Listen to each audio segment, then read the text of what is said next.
Oi pessoal, bom dia. Vamos para mais uma aula de física. Então agora dando continuidade na nossa apostila volume 7, né? Na aula passada nós vimos o processo de transferência de calor por condução.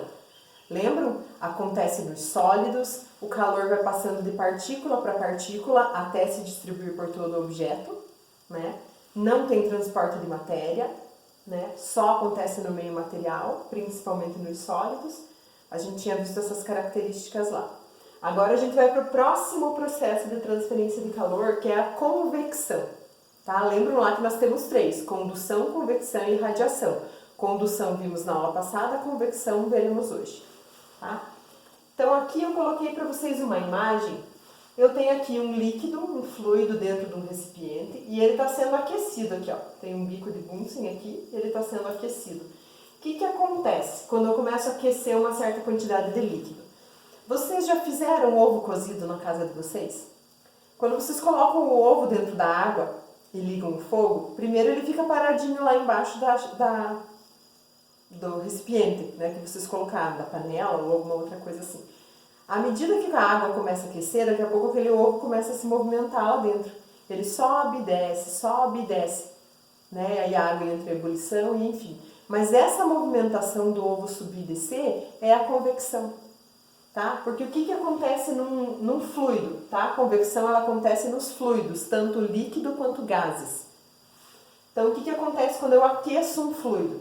Analisando a fórmula da densidade que a gente tem aqui, ó, quando eu começo a aquecer um líquido, ele dilata. Lembram da dilatação que vocês estudaram no primeiro bimestre, lá na primeira etapa da apostila? Se ele dilata, aumenta o volume dele, tá? E volume e densidade são inversamente proporcionais. Se eu aumento o volume aqui, ó, a densidade diminui. Então, o que acontece com essa água aqui de baixo que aqueceu? Ela fica menos densa, ela fica mais leve, então ela vai subir. E, consequentemente, a água fria que estava aqui em cima vai descer. Aí ela aquece de novo, sobe, a água que estava lá em cima que esfriou, desce. E ela fica fazendo esse movimento aqui, ó, que a gente chama de corrente de convecção, tá? Então, isso é o processo de transferência de calor por convecção. O calor vai através dessas correntes aqui, ó. Sempre o quente sobe e o frio desce, por causa da diferença de densidade, tá? Esse é o processo de transferência de calor por convecção. Daí eu coloquei aqui algumas imagens, umas situações para vocês verem como que ele está presente no nosso dia a dia. As chaminés são um grande exemplo. Elas favorecem a subida, né, dos gases produzidos na queima dos combustíveis e geram, quanto mais longa é a chaminé, mais ela gera corrente de convecção. Então a fumaça quente sobe e, consequentemente, entra um ar frio aqui pelo outro lado, que alimenta o fogo lá embaixo.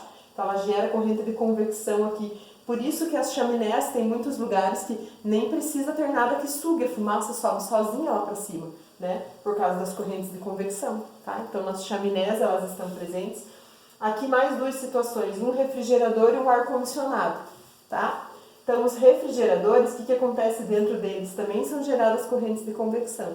Hoje em dia os refrigeradores são mais modernos. Eles já têm o compartimento do freezer separado do da geladeira, né? Mas as geladeiras mais antigas, ela era uma única porta. A hora que você abria aquela porta, tinha um compartimentozinho dentro que era o freezer e depois as prateleiras da geladeira. E as prateleiras eram todas de gradinha. Hoje em dia já são todas de vidro, né? Geladeira mais moderna.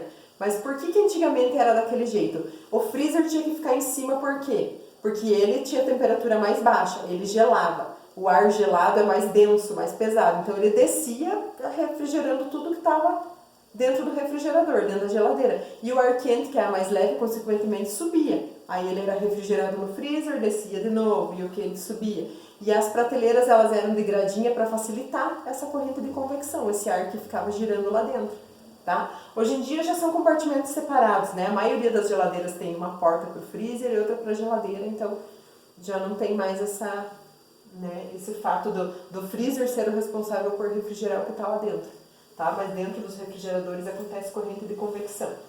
E os ar-condicionados também, né? Para ambientes climatizados, o que é o ideal? A gente colocar o ar-condicionado sempre na parte de cima da parede, tá? Por quê? Porque ele vai refrigerar o ar da parte de cima, perto do teto lá do ambiente. Aí esse ar gelado fica pesado e ele desce, e o ar quente sobe para ser refrigerado. Ele gera uma corrente de convecção dentro do ambiente, então ele funciona com maior eficiência, tá?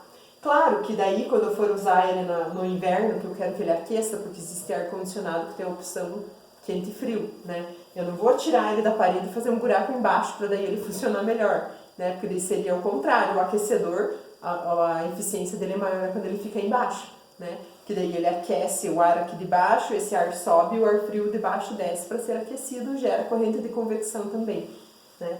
Mas então, para maior eficiência, ar-condicionado, o gelado sempre em cima e aquecedores sempre embaixo, para poder gerar corrente de convecção, tá bom?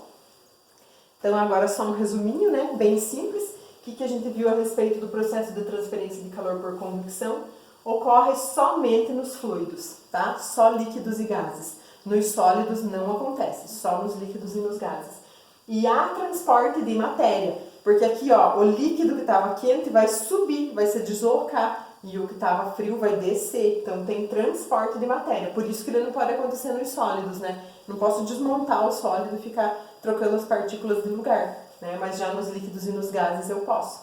Então esse processo aqui acontece somente nos fluidos, tá? E sempre com transporte de matéria. Lembre lá, o quente sobe e o frio desce, tá bom? Agora, depois dessa explicaçãozinha breve aqui, eu quero que vocês façam os exercícios 1, 2, 3 e 4 da apostila, das páginas 10 e 11 da apostila nova, tá? E a data de entrega dessa tarefa vai ser dia 8 de maio, na sexta-feira, que é a nossa próxima aula de física, tá bom? Então, qualquer dúvida que vocês tenham, podem entrar em contato comigo e bons estudos. Até a próxima!